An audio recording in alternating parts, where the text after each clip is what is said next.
Okay, this is the next episode in my book, Not a Victim, a Survivor: Life Beyond Domestic Violence and Rape. It's the first book in my series, Life Beyond Silence.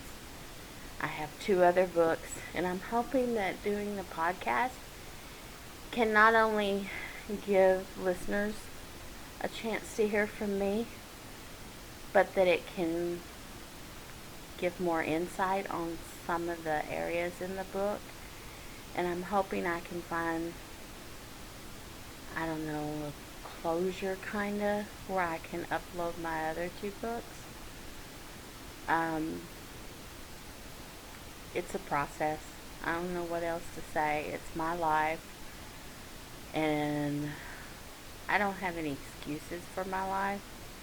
I made a lot of bad decisions, and it's like I lived 100 years. I've been through so much, and most of it is because of the mistakes I made. I can't apologize for my mistakes. They are what they are. I did them. I regret them. I wish I could do them over. But things like that, I mean, I regret everything I did. That's pure and simple. I pretty well regret every mistake I made. And I apologize for them, even though I just said, you can't apologize. It's just that you get so tired, you know? It's like, yes, I made those mistakes. Call me what you will. But I kept moving forward. And here I am. I'm an older woman. I am alone. I'm living with all that pain. But I've been living with it for decades. Decades of pain. And you just, at some point, you have to accept it for what it is. I feel like the pain that I've lived with and the memories that I've lived with and the mistakes I've lived with, I feel like all of that is what's me. And I've made peace with it. It is what it is. I'm sorry. If I could cut both of my arms off and make things better for my kids, for my family, for my grandkids, if I could do something to atone in their eyes for what I've done, I would. I would. I'd give my life to atone for my mistakes. But you can't. I mean, I guess you could in a way, but you can't. None of that will make any difference to them. None of it. It's just what it is. It is what it is. And, my mother told me a story recently from decades ago. She tells me a story that I had no knowledge of. None. Absolutely none. Out of all these decades, nobody's ever said this story to me. Nobody. And she's like, well, I never said anything because I thought you knew. Well, guess what? I didn't. And I don't know if it's true or not. There's probably no way of finding out if it is true or not. But that's not the point with me. The point is, it's decades ago. And Two people in the story are dead. I'm not, but I had never heard this. And after decades of it being some kind of anguish in my mother's eyes, or heart, or brain, she spills it out at me like I should have done something. And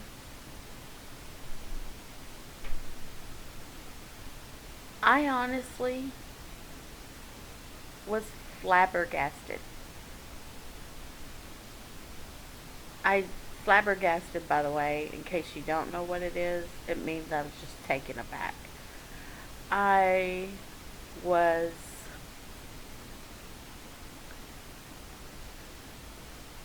I was like, really? You've been holding on to this for decades and you just now throw it at me? I didn't know nothing about this. I don't even know what you're talking about.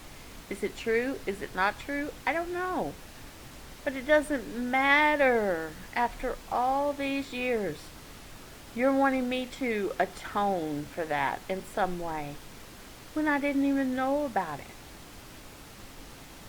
It's it's insane, my life. My life is insane because I just want to be old and I want to be at peace. That's all. And it would be nice if I could be at peace and still talk to my family. Have some kind of relationship with my family members. Life is too short. I've learned that. Life is too short to hold on to things. It's just anything. It wouldn't matter what it is. But to hold on to something for decades and make someone feel like they need to atone for something they didn't even know about.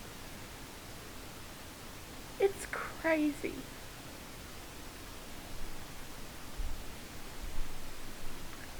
Okay, let's just jump back into my book. And you can find my book on Amazon on for the e-tablet, or you can order it in manuscript, um, in book form. So I was talking about how that I had told Kyle that it was over and I never meant to hurt him and it had just fallen apart. We agreed for BD's sake we would always try to get along. Now, my first 3 kids, all of them have the same initials, BD. So if you get confused, I have a first daughter, a second daughter, and a third daughter. And they all have the same initials. In the podcast, I don't want to say their name, but their names are in the book. So I'll just leave it at that. After all, Kyle had seen how Matt was, and neither him nor I was wanting to put BD through all that bitterness. There was nobody to blame. It wasn't his fault. It wasn't mine. A lot of it could have partly been due to Germany and just our circumstances. I will say, I don't really blame him for the divorce, but I told him going out separately was a bad idea. And I told him over and over again. We fought about the fact that he wasn't doing things that I liked. That he was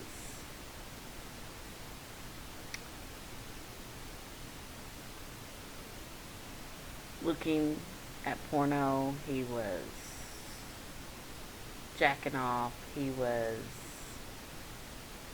being broody. He was not participating. He wasn't talking to me, and he wasn't trying. Now, did he beg me to stay? And did he say he would try?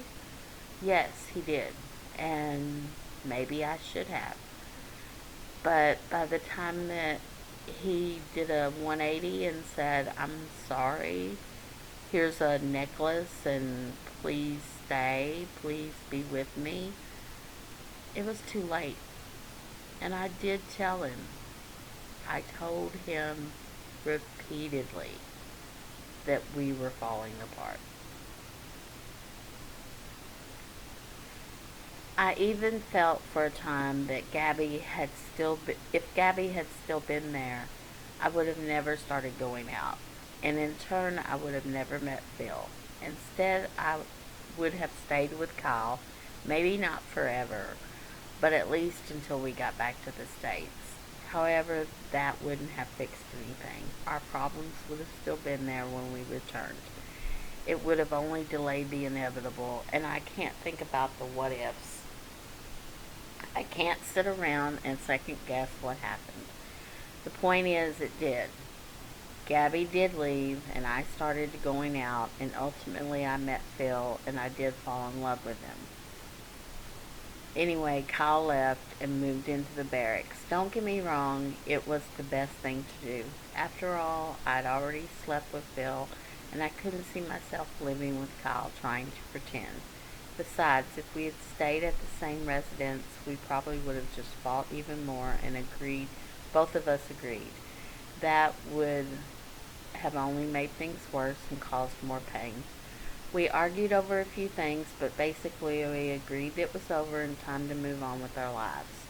I had been honest and upfront with Kyle as I could be. I told him I still cared about him, but I couldn't say I loved him, and I was truly sorry about that. I know what you're thinking. Okay, that was the lowest I've ever sunk. But what should I have done? Lived a lie? I don't think so. Would that have been better? No, it might have actually hurt worse in the end. I felt like a puzzle with all the pieces damaged. Warped, torn. The ones that you can't quite get to fit like they used to. After all, I've been raped, gone through 3 marriages, had 3 kids, and now I was in a foreign country living apart from my husband, striving to keep my sanity. Life had definitely thrown me a good amount of curves, and it seemed to me that I would never see the end of the tunnel. What was my destiny? Why didn't I have a little house with a picket fence? Why had I missed the turn somewhere? Why? My life had been far from normal. Run of the mill. It definitely wasn't. It's not a miracle to me that I even managed to survive. Or it is a miracle to me that I even managed to survive. I wondered what kept me from killing myself a long time ago, especially since a lot of my friends I went to school with had ended up dying, either by accident or suicide. However, in truth of the reason why I'm still here, it's my children. That's why I'm still here. They've kept me focused on surviving and keeping my chin up when things were down.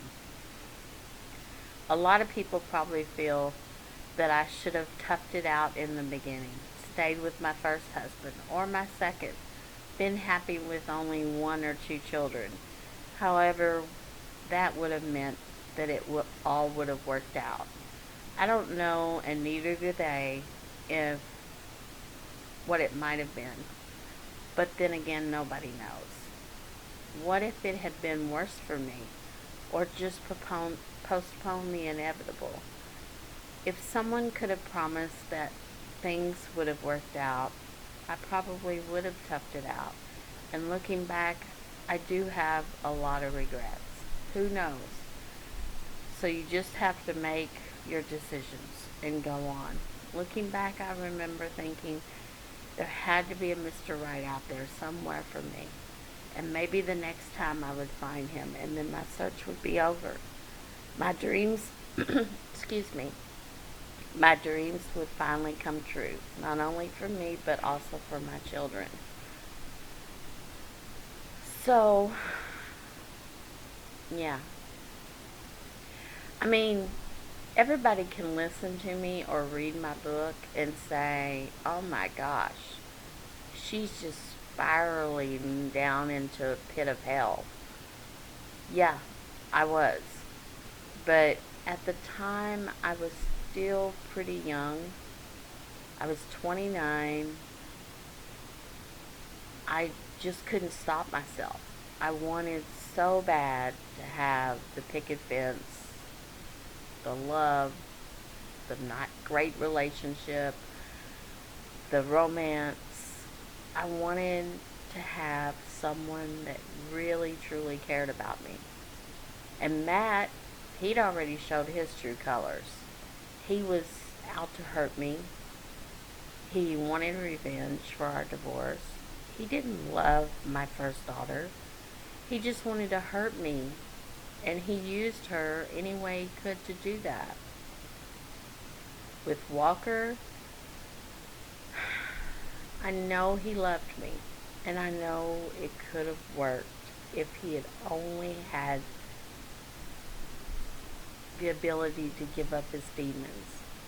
But he was an alcoholic and a drug abuser and a spouse abuser. Domestic violence is horrible to go through. Horrible. And as I said, I recently talked to my mother, who threw that story at me.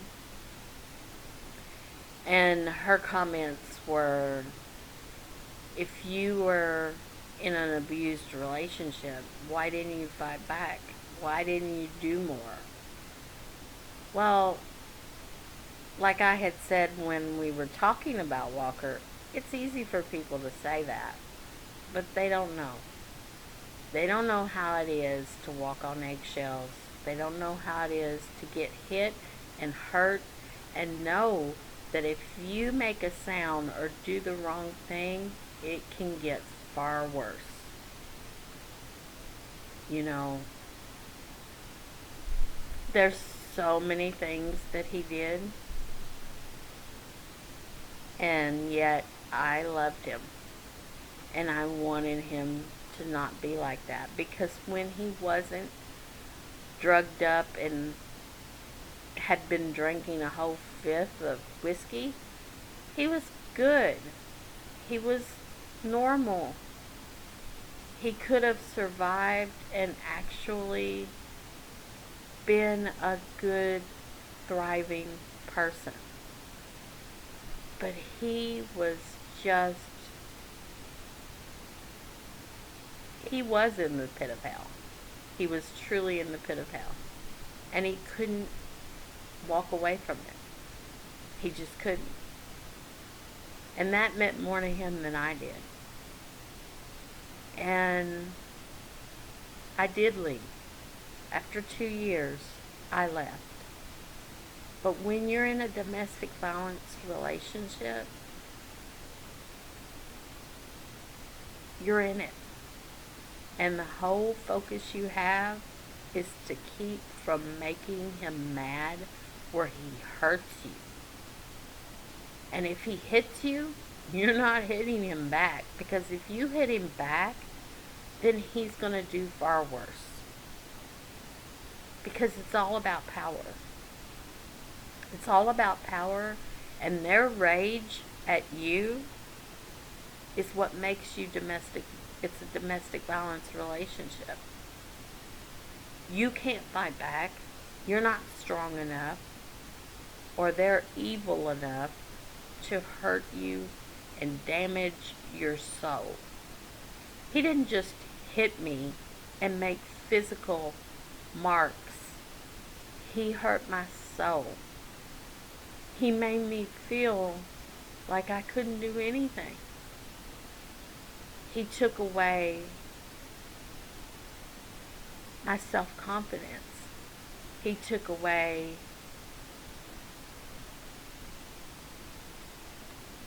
my purpose. He just made me a shell of a person. And yes, I did get out. I was strong enough to say enough is enough. And I planned it. And I did good. I got out. And I survived. And my kids are still here. And I'm still here. But my mother was throwing at me the same thing that other people do.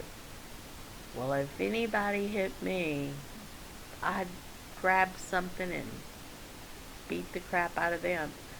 That's easy for them to say. It really is. And my comment to her, because this was just recently, my comment to her was, okay, maybe you would, but I couldn't. I couldn't. I was frozen and scared to death that if I even raised my hand while he was hitting me. Oh yeah, I tried to fight him back and keep him off of me. But if I had ever raised my hand to him and tried to hit him or tried to do damage to him, he would have killed me. And he would have killed me and not even known he did it. Because he was so out of his mind every time he went after me. And when he went after me with all of his might. So,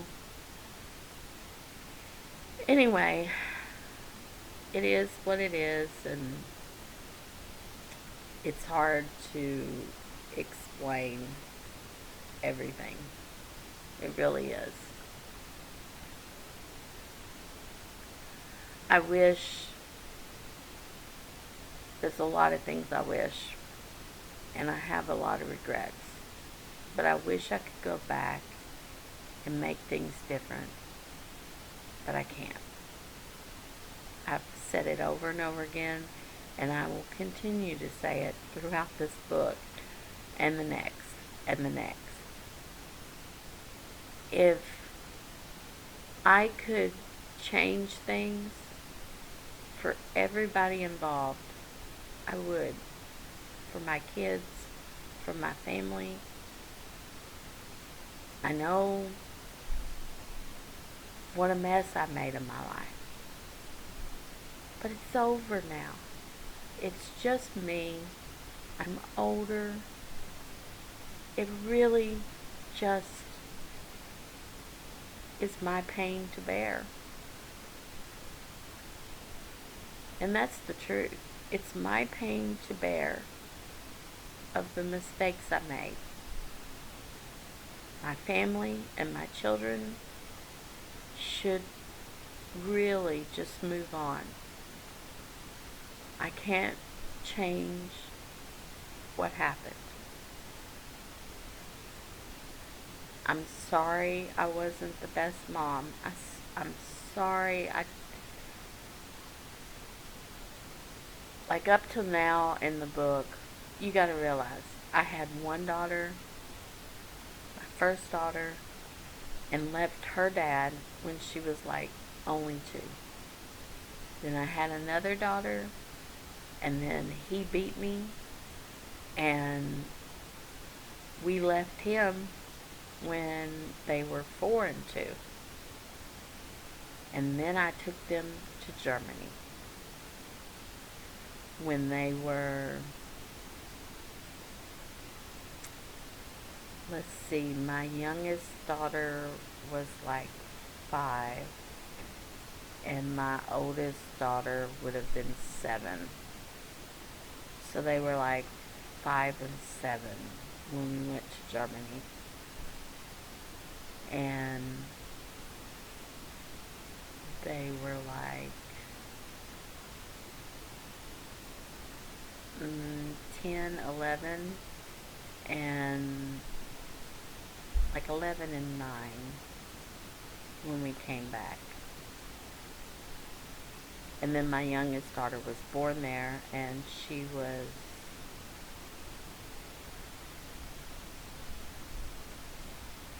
three going on 4, maybe? 3. She was 3. Um, I don't even know if that's the right math, to be honest. I the years of my life, the dates of my life are all jumbled. I have memories and bits and pieces of things that I can, like, I remember stuff. I do. But it's hard for me to put forth even my book because I remember how it went. But when you ask me, I don't know what age I was when I was raped when I was a teenager, I have to sit and think. And I have to think about, well, I was driving, and so I was at least over 16. And I married right after I turned 18. So it was between 16 and 18. And my best guess, it was later in my 16 year.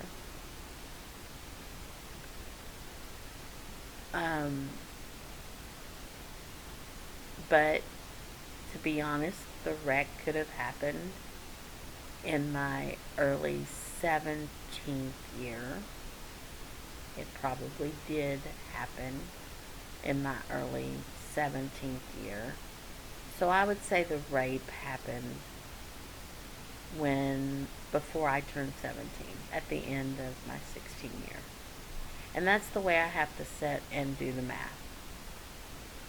I have to try to remember things and get an idea, or remember the year that I came back from Germany, which was 1990, and the year my daughter was born. My last daughter was born in 87, so that would make her 3 when we came back, turning 3. No, turning 4 in 1990.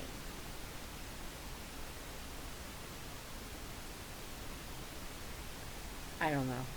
Turning 3 in 1990? I don't know. She was little. It's sad that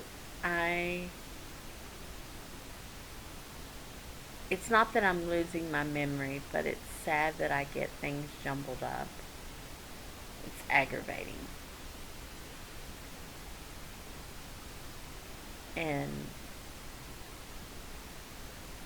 maybe God does that for a purpose. Maybe the pain that you live with gets a little less burdensome on you as you get older, because you start to have your memories fade away. Not like not like you forget them. It's just that they start to be less painful. And I'm okay with that, truthfully. But anyway, I'm going to stop here. I know my podcasts get a little long, and I don't mean for them to. Please continue to listen, and I'll talk to you later. Thank you for listening.